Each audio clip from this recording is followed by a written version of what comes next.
Hey guys, Zelonius here. Welcome to another video on the channel. Thank you for all supporting the recent videos. Hope you guys have been enjoying my content. If you've not checked out my Twitch streams yet, do tune in. Streaming every evening at twitch.tv/ZeloniusNight2.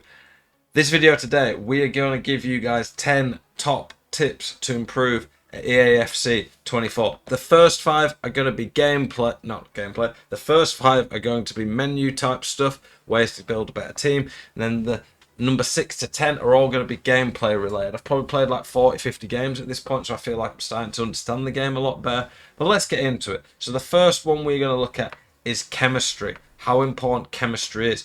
I really feel people underestimate how big chemistry is at the start of the game. So we're just going to show you a few of my players and the chem boost they're getting. Chemistry is, in my opinion, overpowered and it just gives too much. I feel like players shouldn't be. It does make the game less pay to win, I guess, which is good. And for someone like me playing on Road to Glory, that's very useful. Like if we look at Lauren James, for example. So I just picked her up yesterday. 5-4, very good card. But with a Hunter, she goes from 87 pace to 95 pace, suddenly becomes pretty good at finishing. The card I've picked for my evolutions, Brand, she has ridiculous boost from finisher. She's getting 12 dribbling, 12 finishing, 8 agility, good movement, shot power.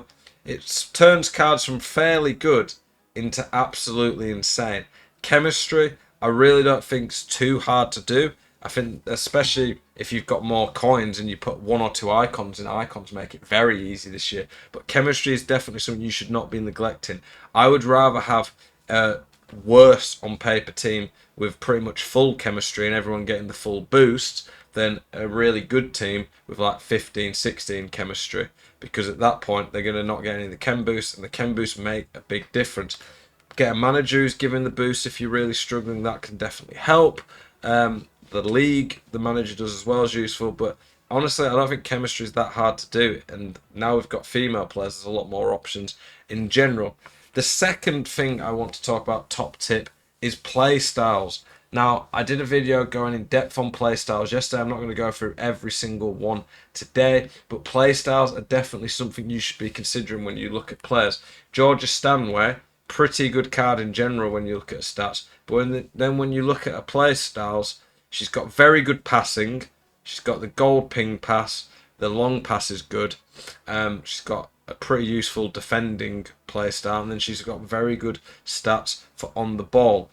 Play styles definitely do make players play differently, I've noticed. And by that I mean that, say, if someone has the really good through ball, one of its incisive pass, they'll definitely play them better.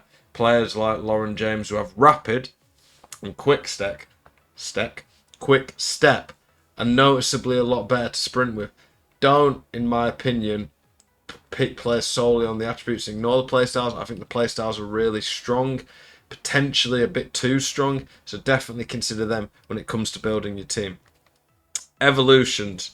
That's a new thing that EA have added this year. I will do a video specifically for this at some point, but definitely consider doing them. The best one, in my opinion, I think it's the Foundations one. I did it on Dual Brand. The Relentless Winger one's obviously very good, but in my opinion, obviously it's one of these where you could argue and say, well, regardless of whether you think it's the best value or not, it's just more fun, allows you to upgrade players the way you want.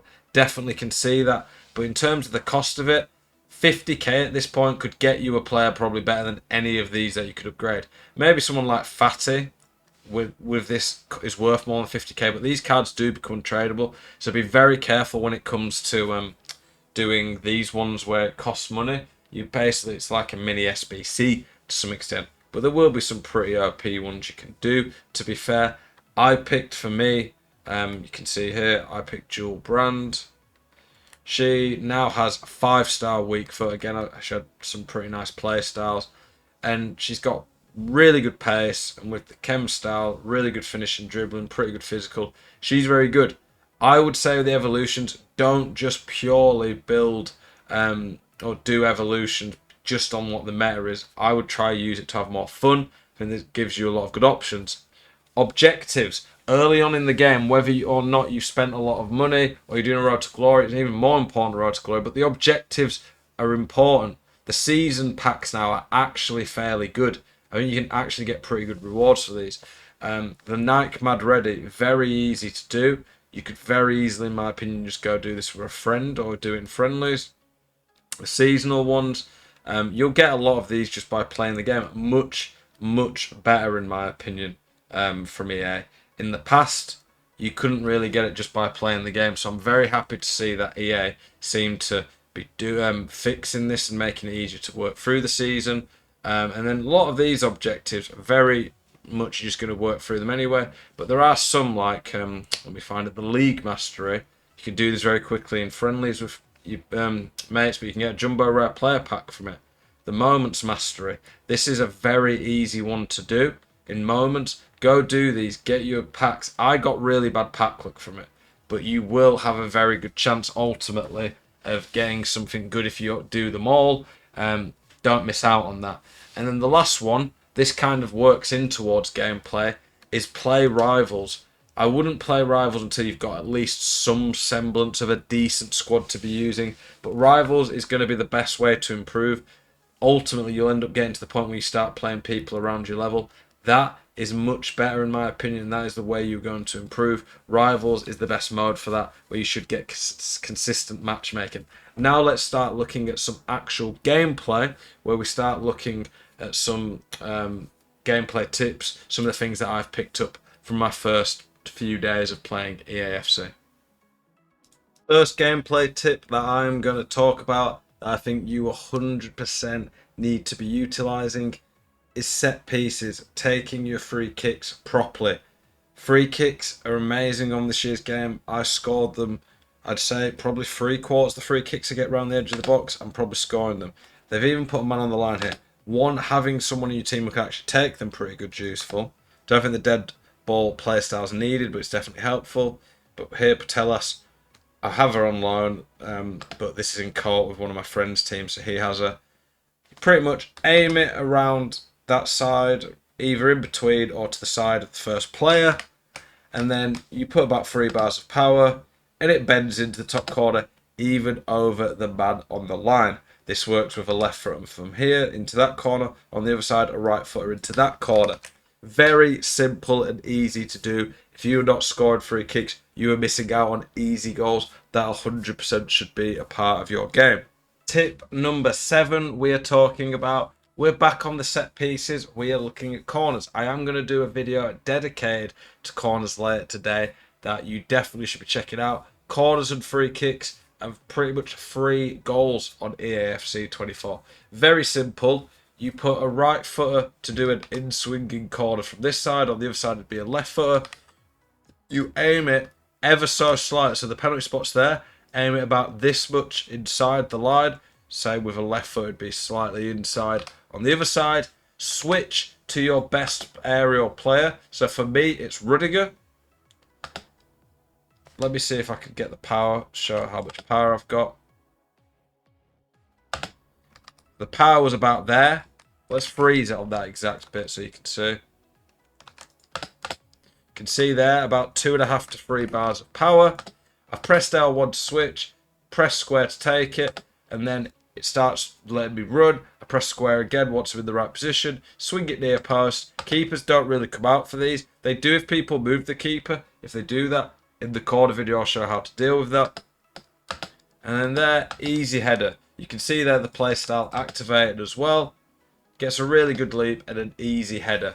Honestly, playstyles make a big difference on these. So if you can have one player with power header or aerial playstyle plus, that'll make a big difference. But corners and free kicks, check out my videos on them. So good and just such easy goals. Tip number 8 is use trivelas. Now this is something that was broken at the start of FIFA 23. I genuinely do think sometimes when I play the new FIFA or EAFC titles that I think it's just a build, that they've taken a build from last year's game earlier on in the year and then changed it a bit. So it feels like this is just FIFA 23 before the first patches, and then they've just added play styles and changed a few things. Because the trivelas were nowhere near as good by the end of the year. Whereas this, Anyone who seems to have the trivela trait shot just seems to be able to have these and they just fly in. Seem absolutely crazy. Watch this one here with Fran Kirby. At this point, I didn't have any shooting boosts on her. She had 1 chemistry. So she just had an okay shot. And the normal trivela playstyle, not even trivela plus. And there, you can see about 3 bars of power, pretty much dead on. It's always around this area. You can do it from around there with a left foot too. Does that, it just loops. Honestly, keepers just don't get near it. I can't remember which keeper it was, and my camera was over it, so I couldn't see. But if that opens up, they're worth going for. I've probably scored nearly 10 of these so far. They just fly in pretty consistently. I would say, if you get enough time and can set it up and there's not much pressure on you, they're probably going in about 8-9 times out of 10. So a very easy way to score. Some of the things in this video in a few weeks, few months might not be relevant anymore. But obviously I'll be doing more videos to update you, so make sure you subscribe because I'll be letting you guys know more things you can be doing. Tip number 9, cutbacks. When it comes to defending them, you need to cut them out quick. You need to either, I would say the best thing to do generally is go to the player who's going to do the pass rather than try mark the option for the cutback swath and it'll lock off of you. But generally speaking, you should be looking to use these in your game a lot. They have been OP for the last few FIFAs. They're very good again this year.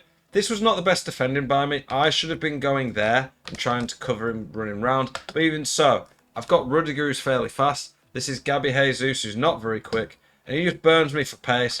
When people go out wide, this is very easy to do. And at this point, it's quite hard to defend. Like I say, it wasn't good defending by me. But even just squaring it there, gets an easy finish. It's very hard to defend people doing these cutbacks.